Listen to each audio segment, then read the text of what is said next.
আজ বাংলাদেশের ইসলামী আটটি সমঝোতা দল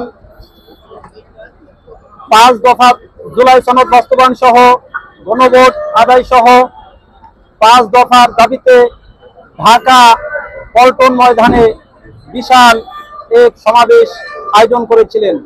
আমি আলহামদুলিল্লাহ ফরিদপুর থেকে এসেছি। আমি বাংলাদেশ খেলাফত মজলিসের একজন সদস্য।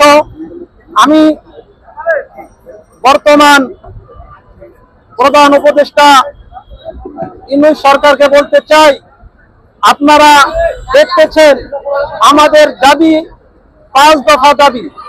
এই দাবি আপনারা অতি সত্বর মেনে নিয়ে দেশে শান্তি ফিরিয়ে আনার জন্য চেষ্টা করেন। আমরা আজকে প্রিয় বিশ্ববাসী দেখতে পাচ্ছেন যে আজ বাংলাদেশ খেলাফত মজলিস, বাংলাদেশ ইসলামী আন্দোলন, বাংলাদেশ জামাত ইসলামী সহ 8টি সমমনা দল এক মঞ্চে একত্রিত হয়েছে। আপনারা আমাদের দাবি বোঝার জন্য চেষ্টা করেন।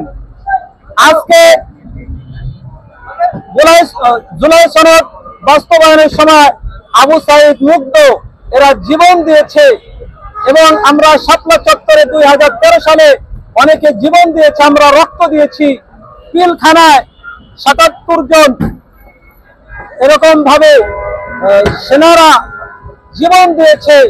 আমাদের এই রক্তের দিন ইনশাআল্লাহ, এই রক্তের বিনিময়ে ইসলামের পতাকা কায়েম হবে ইনশাআল্লাহ।